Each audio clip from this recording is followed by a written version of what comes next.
Yo, what's good, everybody? Your boy Loach in the building, man.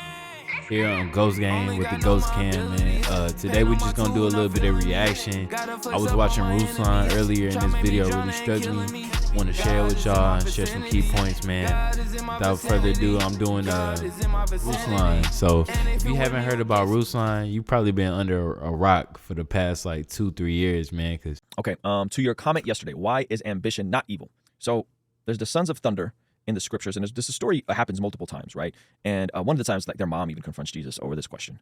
Okay, and so every time Jesus is confronted with this question of greatness, what is greatness? What is to be great? What does that require? Can we agree that greatness requires ambition? To be great requires ambition. To become great. So check this out. This is one of my favorite Bible stories. Luke 9:46. An argument arose among them, this is the disciples, as to which of them was the greatest. This is wild. These dudes are watching Jesus heal people, watching Jesus do all kinds of miracles, right? An argument arose among them as to which of them was the greatest. But Jesus, knowing the reasoning of their hearts, took a child and put him by his side and said to them, whoever receives this child in my name receives me, and whoever receives me receives him who sent me. For he who is least among you, John answered, Master, we saw. Okay, so that's the first part where they share that in Luke. Now that story is also in Matthew 18. At that time, the disciples came to Jesus saying, who is the greatest in the kingdom? And calling to him a child, he put him on the midst of them, and put him in the midst of them, and said, truly I say to you, unless you turn and become like children, you will never enter the kingdom of heaven. Whoever humbles himself like this child is the greatest in the kingdom of heaven. Whoever receives one such child in my name receives me. But whoever causes one of these little ones who believes in me to sin, it would be better for him to have a great milestone fastened around his neck and be drowned in the depths of the sea. There's also a story, and I think this is overlapping, where the sons of Zebedee, their mother, approaches Jesus. Check this out. So then it happens again, but now the mother does the approaching. Matthew 20:20. Watch this. This is mind-blowing. This is mind-blowing that Jesus has to keep having this conversation. He's had it at least twice with them. Now this time, 2 chapters later, he's having it with the mom. Matthew 20, verse 20. Then the mothers of the sons of Zebedee came to him with their sons, and kneeling before him, she asked him for something. And he said to her, what do you want? She said to him, say that these 2 sons of mine are to sit, one at your right hand and one at your left hand in your kingdom. Jesus answered, you do not know what you are asking. Are you able to drink the cup that I am to drink? They said, we are able. He said to them, you will drink my cup, but to sit at my right hand and at my left hand is not mine to grant, but it is for those whom it has been prepared by my Father. And when the 10 heard it, they were indignant at the 2 brothers. But Jesus called to them and said, you know that the rulers of the Gentiles lord over them, and their great ones exercise authority over them. It shall not be so among you. But whoever would be great among you must be your servant. And whoever would be first among you must be your slave. Even as the Son of Man came not to be served, but to serve, and to give his life as a ransom for many. So at least twice in the Gospel of Matthew, this conversation of greatness comes up. And at least twice in the Gospel of Matthew, Jesus is faced with a tough conversation because they're probably expecting some type of military authority. They're expecting some type of status, and they're not understanding what's about to happen at the cross. But what's interesting about this story is that in Jesus' interaction with them, notice that he doesn't rebuke them, okay? There are times where Jesus rebukes his disciples. There are times where he rebuked Peter, for example, right? Peter's like, you can't go to the cross. He said, get behind thee, Satan, right? So there are times where he's rebuking his disciples. But when it comes to this topic of greatness, which is directly connected with ambition, Jesus doesn't rebuke them. He redirects them. He says, if you want to be great, don't be like the Gentiles that lord over each other. Don't exercise authority in that way. It shouldn't be like that among you. But whoever would be great among you must be your servant. And whoever be first among you must be your slave. And he points back to the Son of Man. Sacrificial servant leadership. There's nothing wrong with desiring to do great things for God. There's only something wrong where that desire captures you and makes you lose sight of the main thing, which is serving people and serving God. Serving God through serving people. This is the upside down kingdom. All right, let's take a little break right there. Let's take a little pause, man. So Ruslan hit on a key point that I want everybody, watching this video, I want y'all to get, man, is that in order to be great, in order to be like the greatest, right? We Ghost Gang, we building our legacy. It's not necessarily about like the natural mindset of being great. You know what I'm saying? It's not necessarily trying to climb on top of the hill and point down at the people below you. Haha, I'm great, The greatest people that's going to live and walk on this earth is the people that's going to help other people reach that top of the hill. You know what I'm saying? The people that got the most people to the top. You know what I'm saying? So that's how we want to live. You know what I'm saying? As ghosts, when we carry the Ghost Game motto, when we building our legacy beyond the grave, that's the number one thing we want to do is help our brothers, help the people who are in our immediate surroundings, people who are we consider our friends, people who we consider our mentees, even like when we go into our day-to-day routines, when we go into the grocery store, when we go into the car wash, whatever it may be, it's putting yourself last. You know what I'm saying?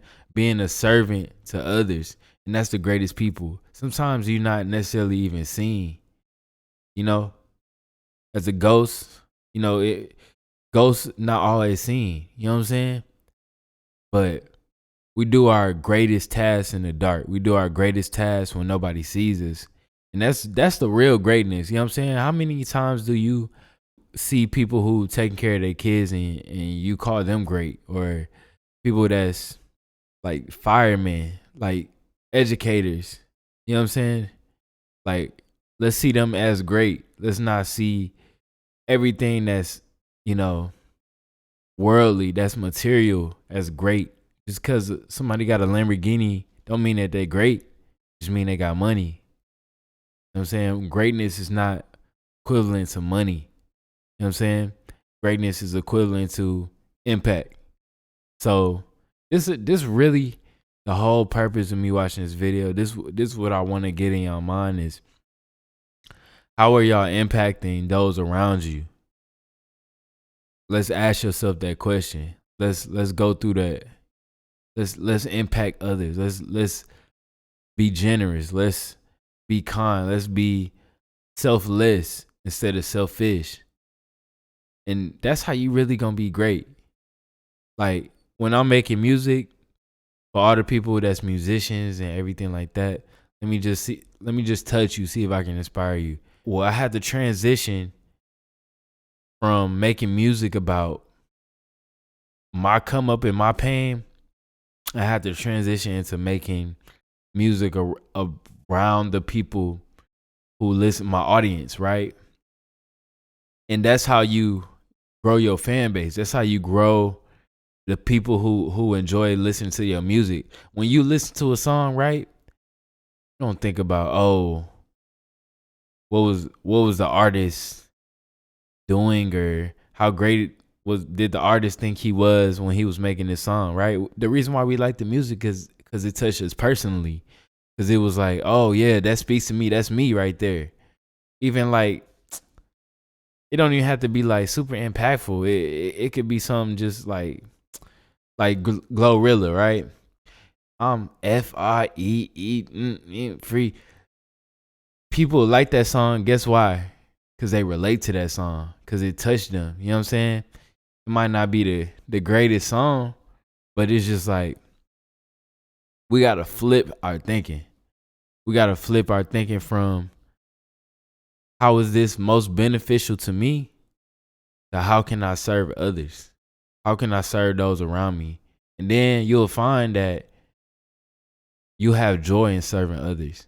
You'll find that more things come to you because you're serving others. Let's get back into it. Desire certain things. You're ambitious.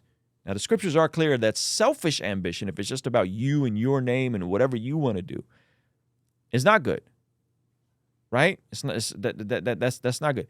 But godly ambition for the kingdom, ambition to help, serve, ambition for all these things, for God's glory, ambition to lead your family well, ambition to be a provider, ambition to be the priest, ambition Shout out to to all be my the moms, shout out protector to of all your my home. dads out Ambition there. for these things. Shout out to my It's not people bad. that's keeping their family It's together. good. Even It's if just you a sometimes it single needs to mom be or a single dad, redirected. shout out to you, man. Sometimes it needs It's to very be tough. redirected.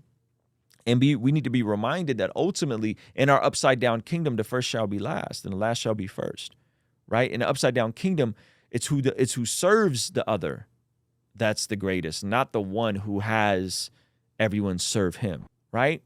So there's nothing wrong with ambition. It's a good thing. Many of us are wired differently. Many of us are more ambitious than others. That's okay. The issue becomes, why the ambition? What are you trying to do, right? And what's the point? We good right there. We good right there, man. So make sure y'all just keep that mindset, bro. Let's help others instead of trying to always, man, let's serve ourselves. Let me get to the top. Let me flex on my haters. Let me do all this, man. Man, let's serve the people around us, and you will find that you'll have more satisfaction within yourself. Your self-esteem start going up because you're not necessarily putting all the pressure on yourself. You know what I'm saying? Like, I went through many years putting all this pressure on myself. I gotta be great for my name's sake, so my family can be proud of me. So people can put my name or my CDs on their wall and all this other stuff, man. Let me serve the people. Let me serve my listener. Let me serve my audience. Let me cater to you. You know what I'm saying? And then you see that as, oh yeah, this means something to me versus it just meaning something to Loach. It can mean something to you. That makes sense? Hopefully it does, man. But it's your boy Loach. Thank y'all for tuning in. Ghost Gang!